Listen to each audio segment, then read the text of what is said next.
Hello people, what's up. मेरा नाम है Vishishta and I welcome you all to yet another session of the Hindu analysis. आज हम बात करने वाले हैं कि 22, 23, 24 और 25 को क्या क्या हुआ है, यानी कि फ्राइडे, सैटरडे, संडे और मंडे को क्या क्या हुआ है। इसी तरीके के बाई वीकली सेशंस होते हैं ट्यूसडे और फ्राइडे को। आप दोनों सेशंस अटेंड कर लेते हैं तो मोटा मोटी आपको पूरा पता चल जाता है कि पूरे हफ्ते में क्या क्या हुआ है on the basis of analysing our very own newspaper that is the Hindu. चलिए, सबसे पहले 22 तारीख के न्यूज़पेपर की बात करते हैं विदाउट एनी फर्दर डिले। सबसे पहली और सबसे बड़ी न्यूज़ जो हुई थी वो यही थी कि अडानी, मिस्टर गौतम अडानी, अडानी ग्रुप के फाउंडर, उनको इंडिक्ट किया गया था इन यूएस का एक court which is in New York के डिस्ट्रिक्ट कोर्ट में for bribery and securities fraud. पूरी की पूरी कहानी क्या थी वो जान लेते हैं, उसके बाद we'll read it in detail. तो यहाँ पे कहानी कुछ ऐसी थी कि एक 2020 की बात है जिसके अराउंड एक सोलर एनर्जी कॉन्ट्रैक्ट साइन हुआ था। ठीक है, तो अडानी, जो अडानी ग्रुप है, एंड अज्योर पावर ने साथ में मिलके एक कॉन्ट्रैक्ट किया था जिसमें उन्होंने बोला था कि they are going to produce together, they are going to produce 12 gigawatts of electricity, solar energy rather. इस 12 गीगावाट्स ऑफ सोलर एनर्जी को प्रोड्यूस करके फिर वो आगे देने वाले थे SECI which is solar energy corporation of India को। और इस solar energy corporation of India further यहाँ से आगे जाके पर्टिकुलर स्टेट्स इलेक्ट्रिसिटी कॉरपोरेशंस को ये इलेक्ट्रिसिटी सोल्ड आउट करती। ठीक है, आगे इस तरीके से 3 पार्टीज थी। हुआ क्या, 2020 से 2024 तक इलेक्ट्रिसिटी जनरेट करने का, सोलर एनर्जी जनरेट करने का काम चलता रहा। जब एनर्जी जनरेट हो गई और SECI की बात आई, यानी solar energy corporation of India की बात आई कि भाई अब आप इलेक्ट्रिसिटी खरीद के आगे स्टेट पर्टिकुलर जो अपने अपने स्टेट्स हैं उनके इलेक्ट्रिसिटी कॉरपोरेशंस को बांटे। बेसिकली वो साथ में कॉन्ट्रैक्ट करते हैं अडानी ग्रुप के साथ। जब ये बात आई तो पता चला कि खरीदने के लिए कोई खरीदार तो है ही नहीं, क्योंकि ये एनर्जी बहुत ज़्यादा एक्सपेंसिव पड़ रही थी स्टेट्स को। तो उन्होंने मना कर दिया कि भाई हम तो कॉन्ट्रैक्ट नहीं करेंगे। यहाँ पर US के प्रोसिक्यूटर्स का ये कहना है कि मिस्टर अडानी ने एंड उनके साथ 7 और उनके मिस्टर अडानी, उनके एक नेफ्यू हैं सागर अडानी, और 7 अदर एग्जीक्यूटिव्स को नाम इस इंडिक्टमेंट में लिया गया है। उनका ये कहना है कि यहाँ पर स्टेट गवर्नमेंट के ऑफिशियल्स को घूस दी गई है अप्रॉक्सीमेटली $265 मिलियन की। तो कुछ 2200 कुछ करोड़ रुपए, अगर हम रुपीज़ में बात करें, कि घूस दी गई है टू स्टेट गवर्नमेंट के ऑफिशियल्स ताकि वो अपने particular state energy electricity corporations को ज़बरदस्ती कॉन्ट्रैक्ट में एंटर करवाएं।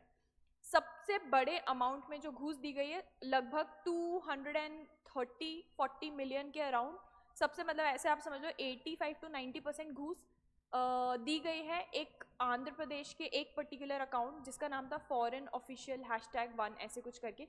मैक्सिमम बेसिकली ब्राइब या घूस जो गई है वो आंध्र प्रदेश स्टेट गवर्नमेंट के ऑफिशियल्स के पास गई है। उसके अलावा sir other states have also been named, कुछ 6 स्टेट्स और यूनियन टेरिटरीज का नाम आया है जिसमें आंध्र प्रदेश, जम्मू कश्मीर जैसे स्टेट्स भी हैं।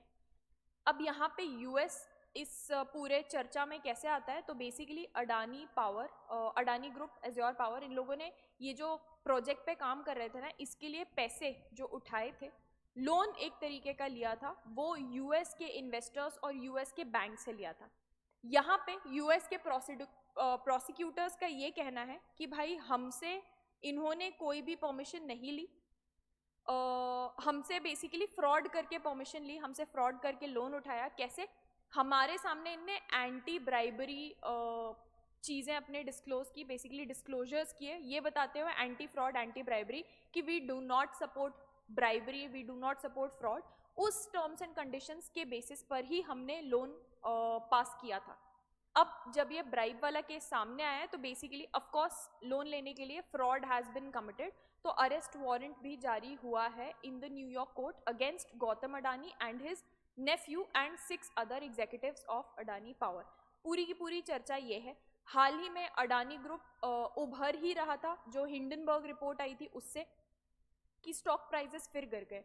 जैसे ये न्यूज़ सामने आई उसके 24 घंटे के अंदर अडानी ग्रुप का लगभग $12 बिलियन का शेयर मार्केट में लॉस हो गया, मतलब नेटवर्थ उनकी $12 बिलियन से गिर गई, which is a huge amount.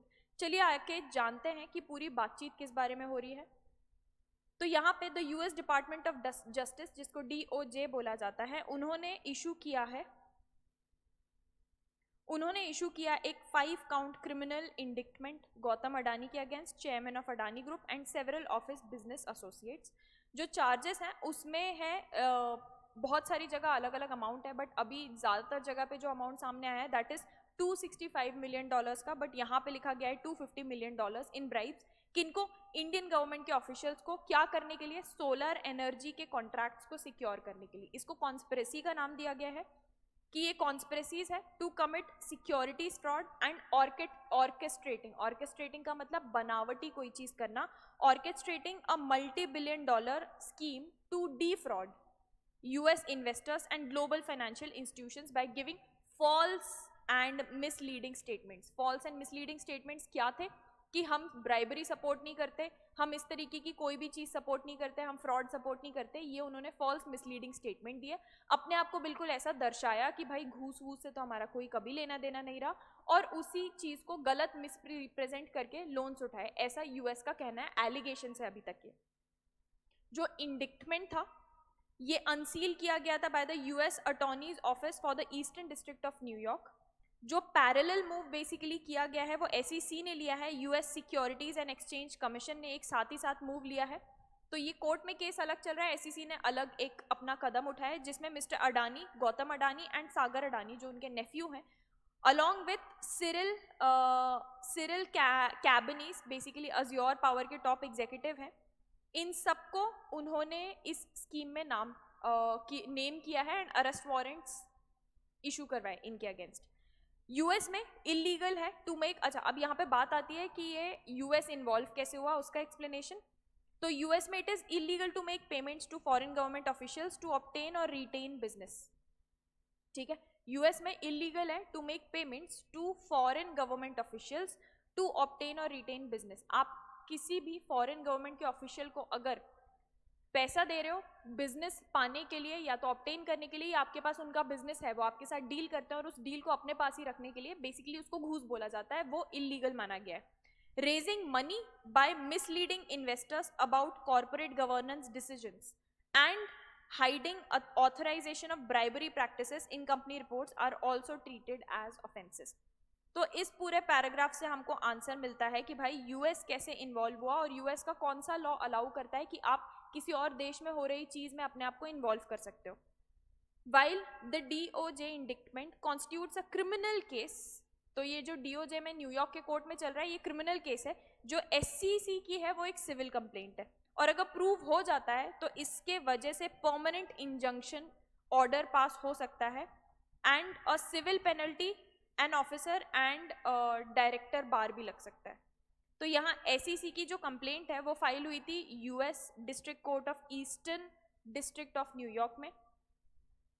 इसमें अडानी ग्रुप का ये कहना है कि ये जो भी एलिगेशंस लगाए जा रहे हैं these are completely baseless and of course they are going to defend themselves, और बहुत ही जल्द वो स्टेटमेंट भी फाइल करने वाले हैं इन द कोर्ट अपनी सफाई पेश करते हुए। ठीक है,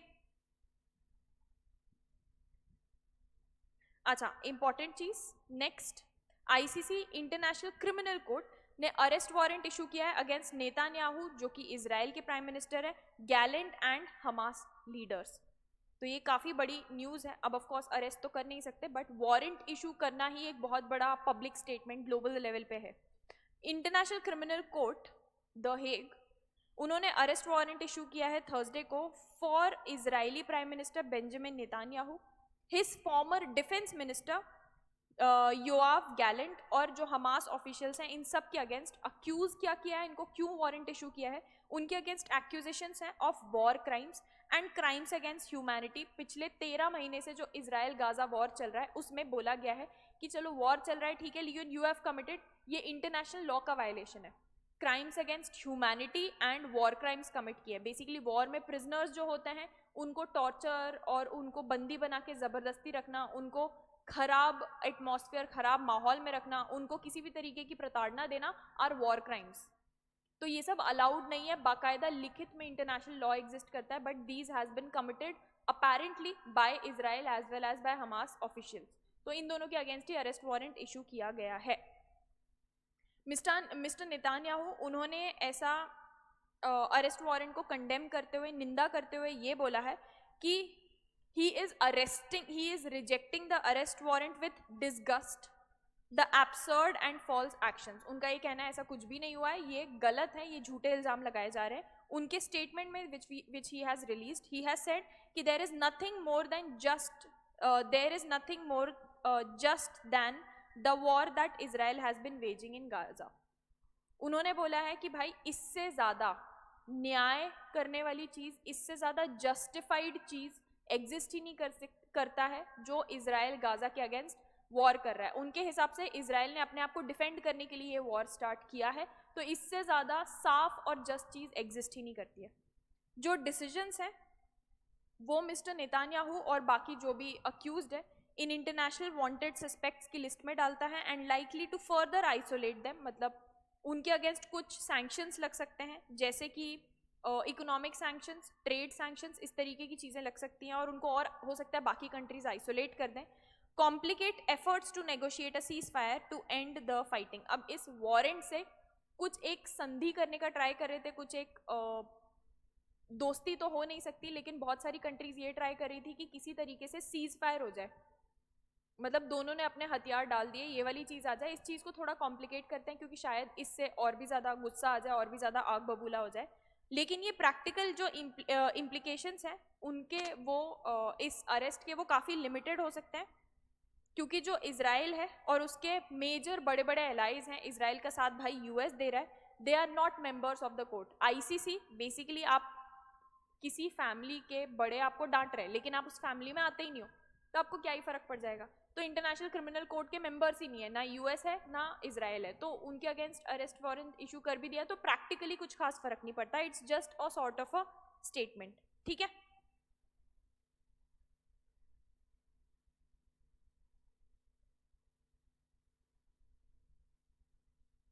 coming on to the next important news, ये सारी की सारी mostly these are political news.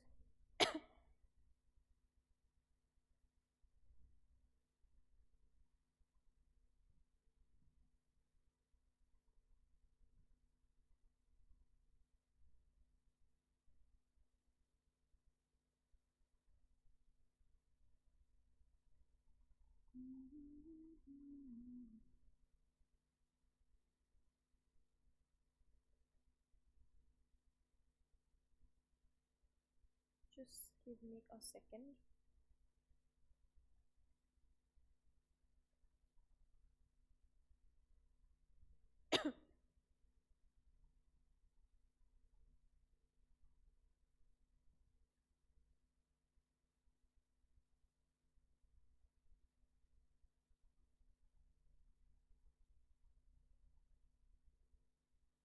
अच्छा, जो हमने अडानी पावर डील पड़ी थी उसके चलते बहुत सारी कंट्रीज़ और सतर्क हो गई हैं जो अडानी ग्रुप के साथ डील कर रही थी, जैसे कि बांग्लादेश, श्रीलंका, इन सब ने स्टेटमेंट्स इशू किए हैं, जिसमें श्रीलंका का ये कहना है, और श्रीलंका के जो प्रेसिडेंट है उनका ये कहना है कि श्रीलंका शुड बी विजिलेंट, सतर्क रहना चाहिए about the Adani power project जो श्रीलंका में चल रहा है, ऐसा एक्सपर्ट्स का कहना है, जो खासतौर पे न्यूयॉर्क में फेडरल प्रोसिक्यूटर्स ने केस फाइल किया उसके बाद से।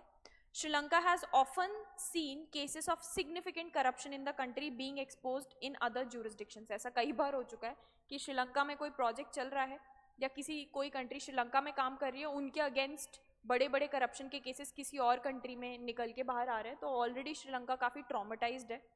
अकॉर्डिंग टू निशान डेमेल, जो एग्जीक्यूटिव डायरेक्टर हैं of this Sri Lanka based think tank, उनका ये कहना है कि ये जो एलिगेशंस हैं of bribery in Sri Lankan airlines purchases of aircraft from Airbus, जो कि यूनाइटेड किंगडम में निकल के आया था, वो भी काफ़ी ट्रॉमेटाइजिंग था। उसके अलावा पेंडोरा पेपर्स भी श्रीलंका में डील चल रही थी, बट निकल के किसी और कंट्री में, इसका खुलासा किसी और कंट्री में हुआ था। तो बेसिकली उनका ये कहना है कि इट इज़ वेरी इंपॉर्टेंट कि श्रीलंका अब अपने एफर्ट्स को रीडबल कर ले against corruption and to ensure that we are protected from corrupt deals.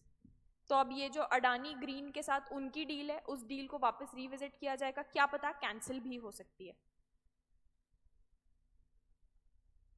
ऐसे ही बांग्लादेश में भी पावर डील जो हुई थी अडानी की, उस पर भी सवाल खड़े हो चुके हैं। अच्छा, कुछ अफ्रीकन कंट्रीज के साथ भी अडानी ग्रुप की डील्स हुई हैं, उनको भी रिव्यू किया जा रहा है। तो बहुत बड़े लेवल पे यहाँ पे लॉसेस देखे जा रहे हैं अडानी कॉन्ग्लोमरेट को। बहुत सारी और कंट्रीज जो अडानी ग्रुप के साथ डील कर रही हैं, क्योंकि उनको दिख रहा है कि भाई इस तरीके की चीज़ें हुई हैं, तो उनको डर लग रहा है कि कहीं हमारे साथ भी जो डील की है या साइन किया है अग्रीमेंट, उसमें भी कहीं ये घूसखोरी और करप्शन शामिल तो नहीं है। तो सारे के सारे इस तरीके के अग्रीमेंट्स जो दूसरी कंट्रीज के साथ हुए हैं, उसको कंट्रीज रीविजिट कर रही है और इंक्वायरी करवा रही है उनके against.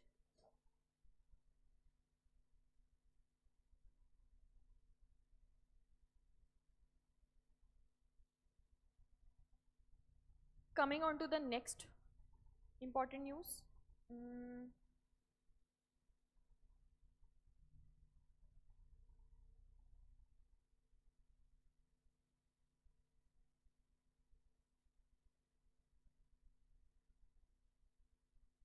Adani stock dives and drag Nifty to fresh 5 month low. पिछले 5 महीने में इतना नीचे कभी नहीं गया है जितना अभी गया है विथ अडानीज लो।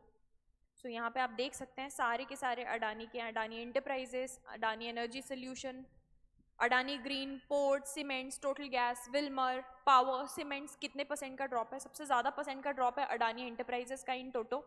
उसके अलावा सेकंड नंबर पे अडानी एनर्जी सोल्यूशंस का सबसे ज़्यादा बड़े नंबर का स्टॉक प्राइस में ड्रॉप है 20% से।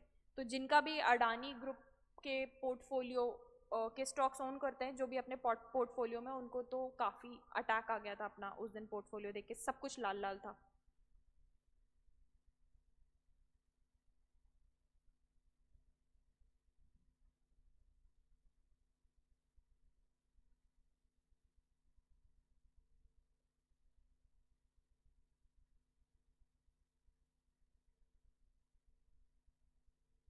अच्छा, दिस इज इम्पॉर्टेंट, ये काफ़ी टाइम से बात चल रही है। Central government to come out with a legal framework to ensure data privacy. तो जल्द ही ऐसा होने वाला है कि India is going to come out with a legal framework to ensure data privacy that will encourage free data flow among trusted partners, commerce and industry. ऐसा बोलना है हमारे मिनिस्टर पीयूष गोयल का। और उनका ये भी कहना है कि उन्होंने टेक्नोलॉजी और इन्वेस्टमेंट में काफ़ी सारा टेक्नोलॉजी और इनोवेशन में काफ़ी इन्वेस्टमेंट्स पे नज़र है, आने के चांसेस हैं। यूके में एक इंडिया बिजनेस काउंसिल की कॉन्फ्रेंस हुई थी, UK India technology futures conference जिसका नाम है, वहाँ पे इन्होंने बात की थी। एंड जो यूके, उनका ये कहना था कि यूके और इंडिया इन सब चीज़ों में कोलैबोरेट कर सकते हैं on technology in the fields of AI education, telemedicine जो होता है, climate modelling, precision agriculture, organic chemical, electronic, food industries में यूके और इंडिया साथ में मिलकर काम भी कर सकते हैं। और जल्दी इंडिया एक फ्रेमवर्क के साथ आने वाला है जो डेटा प्रिवेसी को इंश्योर करेगा और डेटा प्रिवेसी को प्रोटेक्ट करेगा।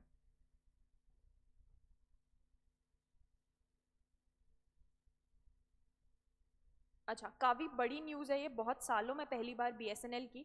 तो प्राइवेट टेलीकॉम कंपनीज रिलायंस जियो, भारती एयरटेल, वोडाफोन आइडिया साथ में मिलके they lost over 1 crore wireless subscribers in September, which is a huge deal. क्योंकि जो स्टेट ओन्ड बीएसएनएल है, उन्होंने सबको सरप्राइज किया with net adds of almost 8.5 lakh mobile users as per monthly data released by Telephone Regulatory Authority of India. तो ये सारे जो प्राइवेट प्लेयर्स हैं, इनके साथ में मिलके इन्होंने करीब करीब 1 करोड़ सब्सक्राइबर्स खोए हैं। और बीएसएनएल ने बहुत 8.5 लाख ऑलमोस्ट सब्सक्राइबर्स गेन किए हैं।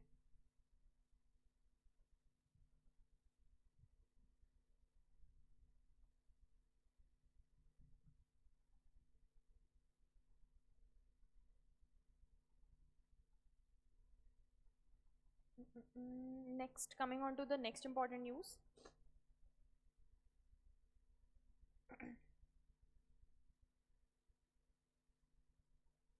वर्ल्ड न्यूज़ पे आ जाता है। पुतिन ने ऐसा बोला है कि भाई यूक्रेन को हमने फेंक के मारी है एक मिड रेंज बैलिस्टिक मिसाइल, यही चलता आ रहा है, तो कुछ खास इंपॉर्टेंट नहीं है।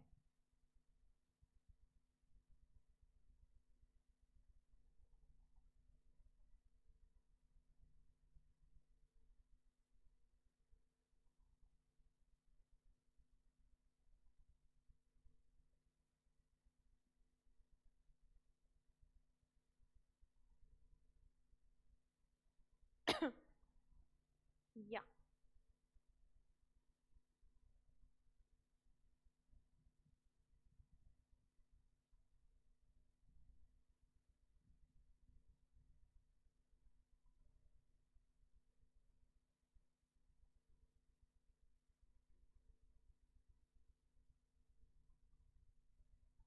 Coming on to the next newspaper 23rd को क्या क्या हुआ। यहाँ पे भी again an update on Adani का जो पूरा का पूरा स्कैम सामने आया है। Day after US court rap Adani energy firm stock sinks even further. तो यहाँ जैसे कि आप देख सकते हैं इस ग्राफ में कि एक दिन हो चुका था अडानी ग्रुप के अगेंस्ट इंडिक्टमेंट लाए एंड उनका वर्स्ट आज तक का worst market hammering since Hindenburg जो रिपोर्ट या रिसर्च एलिगेशंस आए थे उसके बाद पहली बार इतनी खराब मार्केट हालत देखनी पड़ी है। 6 group stocks including those of Adani enterprise और अपन जो पूरी लिस्ट देख के आए थे दे वो जितने गिरे हुए थे उससे और ज़्यादा गिर चुके हैं। Adani green energy which is at the centre of the ये जो पूरा का पूरा तूफान आया है of bribery charges and securities fraud, उनका भी जो स्टॉक्स हैं it fell by more by 8.2% in the BSE Bombay stock exchange on top of a 19% drop. पहले दिन 19% से गिर चुके थे, 8.2% और ज़्यादा गिर गए। ग्रुप के जो दूसरे एनर्जी रिलेटेड फर्म्स हैं जैसे कि Adani energy solutions, Adani power, they also fail further bye 6.9 and 3.23% respectively. तो बेसिकली पहले दिन जो हमने ग्राफ देखा था कि ये सारे स्टॉक प्राइजेस गिर गए थे, दे फेल फर्दर बेसिकली। ठीक है,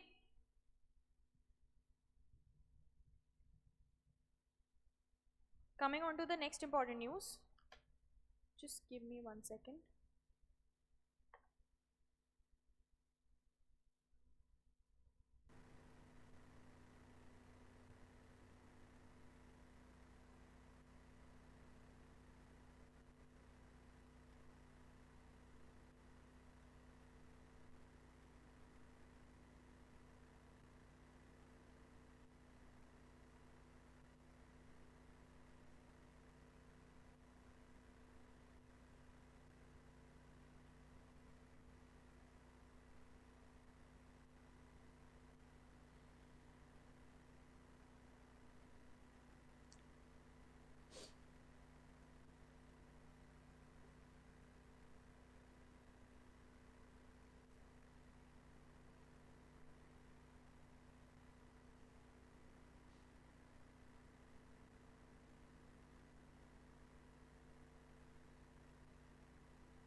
या सो यहाँ पे मोस्टली आप देखेंगे पॉलिटिकल न्यूज़ है। सीधा हम इम्पोर्टेंट न्यूज़ पे आ जाते हैं विच इज़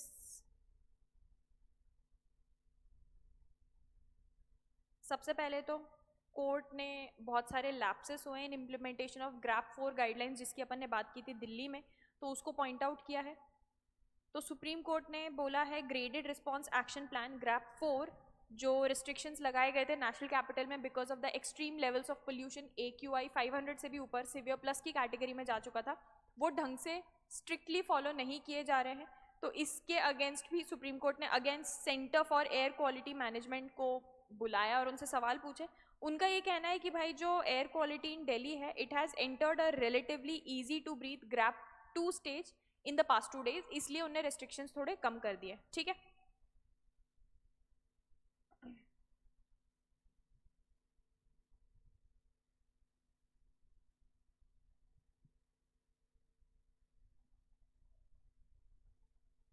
सीधा हम यहाँ पे आ जाते हैं इम्पोर्टेंट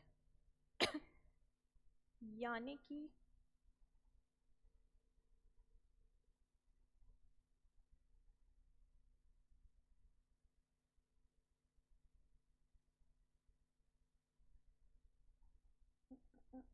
वर्ल्ड न्यूज़। तो भाई हमने पिछले न्यूज़ में देखा था आईसीसी ने अरेस्ट वारंट इशू किए थे इजराइल और गाज़ा के अगेंस्ट, उसके बाद भी इजराइल ने फोड़ के मारा है गाज़ा को after ICC issues arrest warrants against Netanyahu. तो इजराइल की मिलिट्री ने फ्राइडे को उनका ऐसा कहना है कि उन्हें 2 कमांडर्स जिनका हमास अक्टूबर में जो 2023 में अटैक किया था इजराइल में उसमें हाथ था, 2 कमांडर्स को और मार गिराया है, pressing it's north Gaza offensive a day after international criminal court issued arrest warrants over the war. Israel also carried out several strikes early Friday in Beirut and southern suburbs जो उसके हैं जहाँ पे ज़्यादातर हिजबुल्ला का पूरा hold है। उसके अलावा अच्छा ये अभी बीरू यानी कि लेबनान की बात हो रही है, दोनों ही जगह पे इजराइल एकदम धावा बोल के लगा हुआ है। आईसीसी ने थर्सडे को ही जो वहाँ इजराइल के प्राइम मिनिस्टर है मिस्टर नेतान्याहू उनके अगेंस्ट अरेस्ट वारंट इशू किया था और उनके defence minister mister Yoav Gallant उनके अगेंस्ट भी अरेस्ट वारंट इशू किया था और उनको ये बोला था कि they are criminally responsible for crime against humanity and committing war crimes. इसको साफ साफ मना करते हुए मिस्टर नेतान्याहू का कहना है कि कंप्लीटली बेसलेस है और हम जो भी कर रहे हैं अपने डिफेंस में कर रहे हैं, ठीक है, तो ये फालतू की बातें ना की जाए। मिस्टर बाइडन जो अमेरिका के प्रेसिडेंट है, फिलहाल वही प्रेसिडेंट है बाय द वे, अभी डोनाल्ड ट्रंप प्रेसिडेंट इलेक्ट है, जनवरी में बनेंगे वो president. Mister Biden in a statement responding to ICC's arrest warrant called them outrageous, क्योंकि ऑफ कोर्स यूएस इजराइल को सपोर्ट करता है, तो उनने बोला कि ये क्या फालतू की बातें कर रहे हो, this is outrageous, vowing to always stand with Israel against threats to its security. China का ऑन द अदर हैंड ऐसा कहना है, China which like Israel and US is not a member of ICC, उनका भी कहना है कि भाई आईसीसी का जो ऑब्जेक्टिव है और जस्ट पोजीशन उसको अपहोल्ड करना चाहिए, तो चाइना ने थोड़ा कोर्ट के फेवर में बात की है। फॉरेन मिनिस्ट्री के जो स्पोक्स पर्सन है चाइना के, उनका ये कहना है कि they support any kind of efforts जो लिए जा रहे हैं जस्टिस और फेयरनेस को लाने के लिए, तो काइंडा लाइक चाइना ने कोर्ट के सपोर्ट में बात की है यहाँ पे। नेक्स्ट इंपॉर्टेंट, ट्रंप धीरे धीरे करके अपना पूरा एडमिनिस्ट्रेशन चुन के बना रहे हैं, तो डोनाल्ड ट्रंप ने पैम बॉन्डी को पिक किया है एज हिज अटॉर्नी जनरल। तो प्रेसिडेंट इलेक्ट डोनाल्ड ट्रंप उन्होंने नॉमिनेट किया है फॉर्मर फ्लोरिडा अटॉर्नी जनरल जो रह चुकी है miss Pam Bondi to lead the justice department, turning to a long time ally after his first choice Matt Gaetz, जो पहले जिनको चूज किया था हमने पिछले बार डिस्कस किया था, उन्होंने विड्रॉ कर लिया है फ्रॉम बीइंग अटॉर्नी जनरल, तो नेक्स्ट उन्होंने इनको चूज किया है।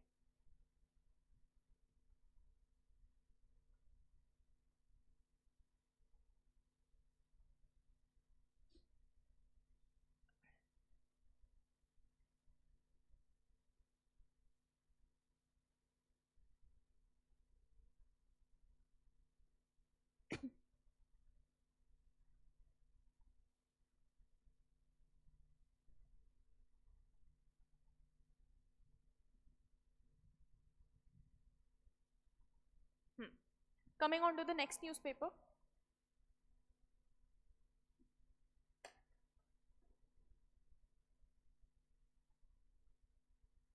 तो भाई यहाँ पे रिजल्ट्स दिखाए जा रहे हैं जो हमने पिछले बार डिस्कस किया था वोटर टर्नआउट के बारे में, महाराष्ट्र में इस बार करीब 65% रहा है, उसी वोटिंग का रिजल्ट यहाँ सामने निकल के आया है and it's been a sweeping win for the ruling party. आइए फटाफट से इसको डिस्कस करते हैं। तो बोला जा रहा है Mayawati sweeps Maharashtra and India block retains Jharkhand.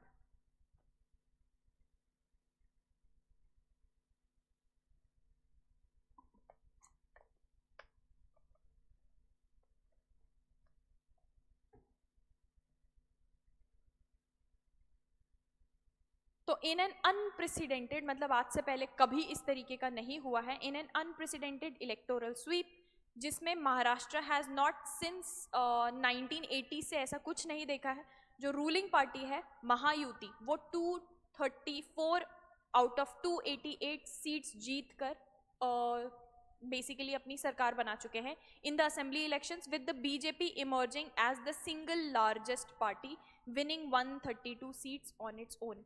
तो यहाँ पे हमको सीट ब्रेकडाउन दिख रहा है, तो इसमें मायाहुति में कौन कौन है, मायाहुति में बेसिकली 26.8% बीजेपी को सीट्स मिली हैं, SHS, एनसीपी, जेएसएस, राष्ट्रीय युवा स्वाभिमान, आरएसवीए पार्टी और राष्ट्रीय युवा स्वाभिमान पार्टी, ये सब मिलके मायाहुति बनाते हैं।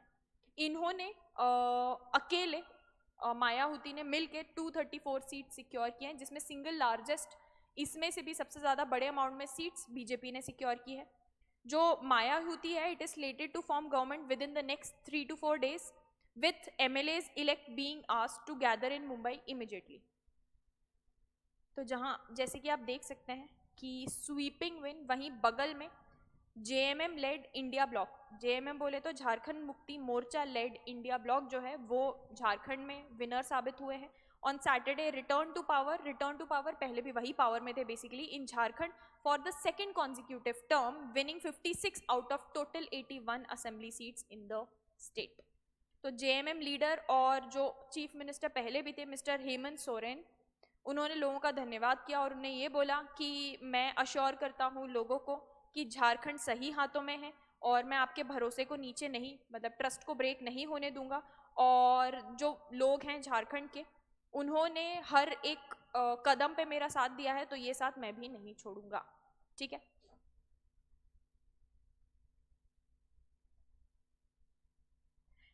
नेक्स्ट COP29 ऑलमोस्ट खत्म हो चुकी है, जो अजरबैजान बाकू में हो रही थी। यहाँ पे फाइनेंस डेडलॉक के वजह से एक तरीके से बोल सकते हैं कि this conference of parties has almost failed despite running into over time, मतलब जितना टाइम था कॉन्फ्रेंस का उससे भी ज़्यादा टाइम तक चली, उसके बाद भी बहुत ही कम अचीव कर पाए इस UN क्लाइमेट समिट में जो बाकू में हुई, in terms of bringing developed and developing countries any closer to agreeing a new global financial target called New Collective Quantitative Goal NCQG, जिसको बोला जा रहा है, for a moonshot at preventing a runaway rise in global temperature।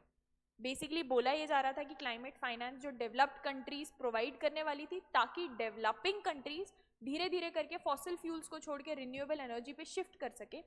इस climate finance को last जो उसका limit set किया था $100 बिलियन की, ये देखा गया कि $100 बिलियन से तो भाई कुछ अचीव नहीं हो पा रहा है, बढ़ाना पड़ेगा इसको। तो इसी के ऊपर बातचीत चल रही थी। डेवलप्ड कंट्रीज और डेवलपिंग कंट्रीज बेसिकली सर से एकदम मुंडी टू मुंडी लड़ाई में जुड़े हुए थे।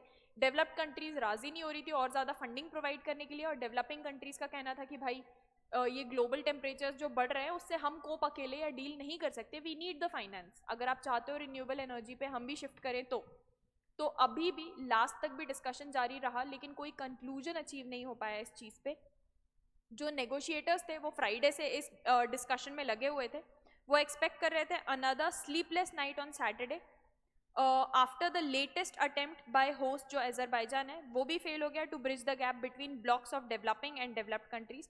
इन फैक्ट मैटर्स इतना खराब हो चुके थे कि members of least developed countries जो थे, LDC ब्लॉक जिनको बोला जाता है, और alliance of small island states AOSIS जिनको बोला जाता है, उनका ये कहना था कि वो नेगोशिएशन से बाहर उठकर चले जाएंगे, इतनी खराब हालत है। उनका ये भी कहना है कि LDC के जो चेयर हैं बेसिकली, उनका ये कहना है we have temporarily walked out but remain interested in the talks until we get a fair deal. अच्छा, बात क्या हुई थी? जो न्यूएस्ट वर्जन है of the new climate finance, उसमें बोला गया था कि नया गोल $300 बिलियन पर ईयर के हिसाब से सेट करते हैं to be given to developing countries by 2035। ये पिछले बार जो प्रॉमिस किया था $250 बिलियन, उससे $50 बिलियन और ज़्यादा था, after a massive outcry by most of the countries and civil society groups on the ground. जो ये नंबर्स हैं दे आर सब्सटैंशियली लोअर, उनका ये कहना था। कम से कम 1.3 ट्रिलियन एक्सपेक्टेड है from developed countries, but developed countries बिल्कुल अपने हाथ पीछे रख के चिल्लर फुट कर देने को तैयार है, और इतना बड़ा अमाउंट वो देने के लिए तैयार नहीं है। इसलिए बेसिकली ये सारी की सारी लड़ाइयाँ और ये सारे आर्ग्यूमेंट्स बेसिकली हुए हैं।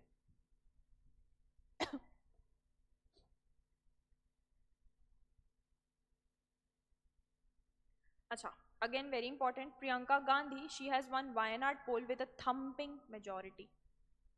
So there were no red flags on Priyanka Gandhi Vadra. She maintained a comfortable lead from the start of counting of votes in the Wayanad Lok Sabha constituency, and never once did her victory look uncertain. So this is important.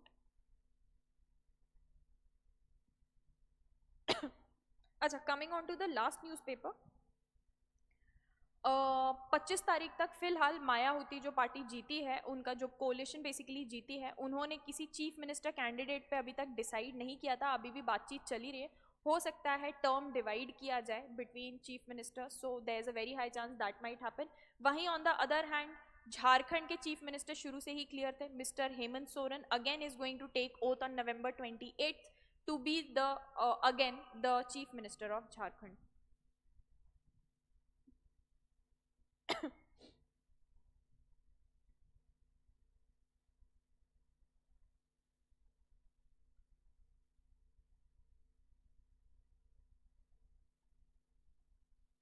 Coming on to the next important news.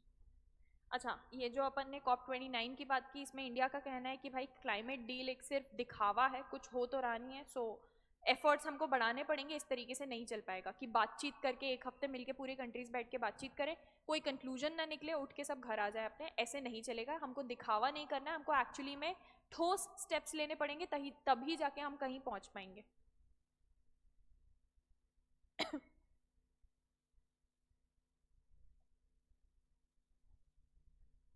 अच्छा, फटाफट से world news पे आ जाते हैं।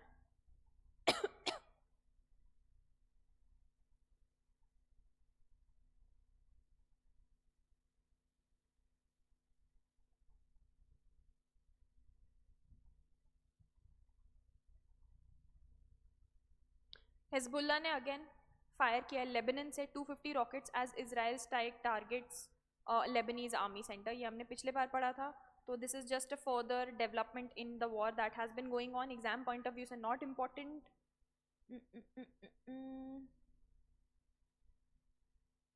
Trump अभी भी cabinet बना रहे हैं, जैसे ही कोई नेक्स्ट सिलेक्ट करते हैं वो आपके लिए इंपॉर्टेंट हो सकता है।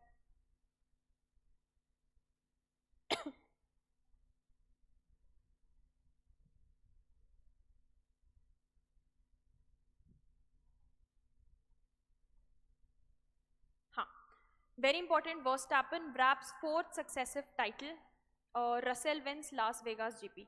तो यहाँ मैक्स वर्स्टैपन चौथी बार 4 consecutive time world drivers championship with a 5th place finish. वो Las Vegas Grand Prix late Saturday जो लास्ट सैटरडे हुई थी, 5th प्लेस पे खत्म किया है, but he has won for the 4th time, he has won world drivers championship. So या championship basically सारे के सारे ग्रैंड प्री के परफॉर्मेंस को मिला के होती है, एक भी ग्रैंड प्री से नहीं होती। और ग्रैंड प्री जो फॉर्मूला 1 रेसिंग से रिलेटेड है वो पूरे साल ही होती है अलग अलग जगहों पे, उन जगहों के नाम पे उस ग्रैंड प्री का नाम रखा जाता है। So I guess that's all for today. I will be seeing you guys again on the upcoming Friday, जिस दिन हम करने वाले हैं ट्यूसडे, वेंसडे और थर्सडे को क्या क्या हुआ था। ठीक है, अगर आप इसी तरीके से बाई वीकली सेशंस देख लेते हैं तो आपको काफ़ी हद तक न्यूज़पेपर हिंदू पढ़ने की ज़रूरत नहीं पड़ेगी, आप चाहें तो कोई और न्यूज़पेपर बेशक रेफर कर सकते हैं। So guys, thank you all for joining me in today's session. I'll see you guys again on Friday. This is Vishishta signing off.